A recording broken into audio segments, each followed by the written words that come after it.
What do you know about vitamin B12? Well, hopefully at the end of this video, you know a little more than you did to start. I'm Dr. Patty Barch. I'm a traditional naturopath and owner of Naturally Unbridled Wellness in Onalaska, Wisconsin, and also naturallyunbridled.com.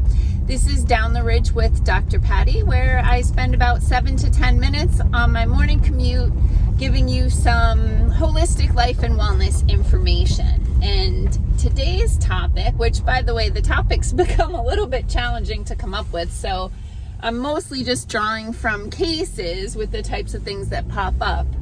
And yet again, yesterday, a consultation brought me around to the conversation about vitamin B12.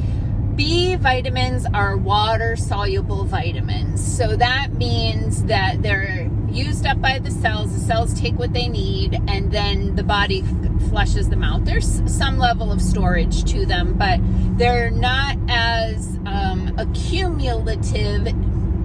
That's not right. Hey, bear with me, it's the morning. Anyway, they don't accumulate in the body to the level that fat-soluble vitamins like A, D, E, and K will, or even minerals like zinc, copper, selenium. So water-soluble vitamins basically come in, do their job, and leave for the most part. Vitamin B12 is found in animal products. So meat, eggs, dairy, that sort of thing. Those have vitamin B12 in them. That vitamin, so people who have a diet that has animal products in them, and those people have sufficient digestion, and that, I'm going to circle back to that. Those people typically don't become deficient in vitamin B12. People who eat a strictly vegan or vegetarian diet may develop vitamin B12 deficiencies and often need to supplement them. So when it comes to vitamin B12 supplementation, go and get your B complex vitamin, grab that bottle, or go get your multivitamin and take a look at the back and find the vitamin B12. Stick in the road. That should be the bioavailable form of vitamin B12, which is methylcobalamin. If it says cyanocobalamin, that's crap. Cyanocobalamin is not a very bioavailable form of vitamin B12. So that means they can put it in the capsule, they can put it on the label, but they can't put it in your cells where you need it.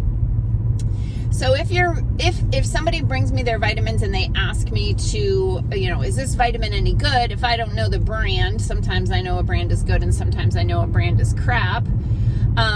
But if I don't know the brand, that's the first thing I look at. I grab it, I turn it over, I read the analysis, the nutritional profile there, and I look at the vitamin B12. And if it's cyanocobalamin, I know that the company is not interested in wellness outcomes. They are interested in profits.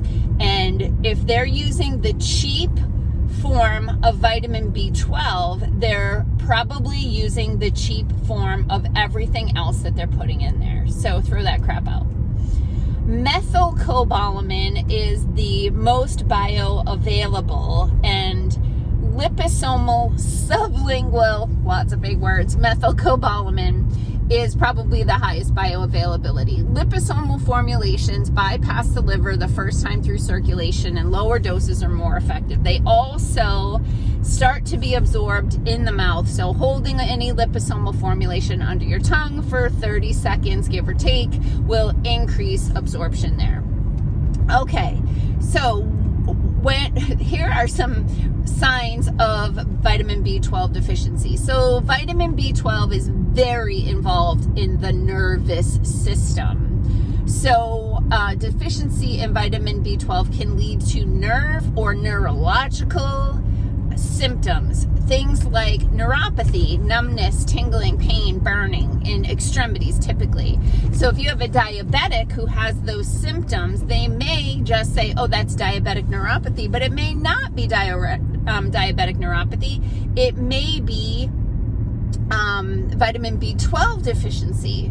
Extreme cases of vitamin B12 deficiency can present with symptoms of multiple sclerosis, Lyme disease, and other really significant diagnoses, which often get missed because the medical model is trained to do a differential diagnosis and slap on the label of Lyme disease, MS, diabetic neuropathy, versus, oh, you have vitamin B12 deficiency. That's just going to cost about, $1 to fix. Not exactly. But anyway, you know what I'm saying is vitamins are a lot cheaper than prescriptions. Okay. So, besides eating a strictly vegan diet, what other things can lead to vitamin B12 deficiency?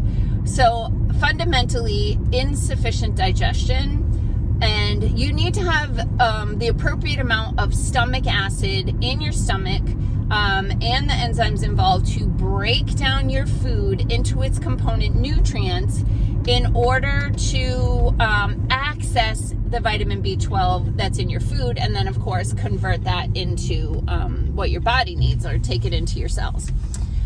If you have insufficient stomach acid, there may be plenty of B12 in your diet, but you're not able to access it from your food, and therefore can lead to deficiencies. So why might that happen? Well, that might happen if you are on acid blocking drugs. See why I hate those things? If you're on acid blocking drugs, you have insufficient stomach acid. I've done a few videos about this, so go back through the hashtag Down the Ridge with Dr. Patty, or go to youtube.com/naturallyunbridled and look at the playlist, and the Down the Ridge with Dr. Patty has all of these videos in it. So insufficient stomach acid, proton pump inhibitors, or any kind of acid blocking drug can reduce your body's ability to absorb the B12 from your food. Elderly people commonly have vitamin B12 deficiency, and this can lead to symptoms of dementia, confusion, cognitive issues, memory issues, because vitamin B12 plays such a key role in brain health and neurological function.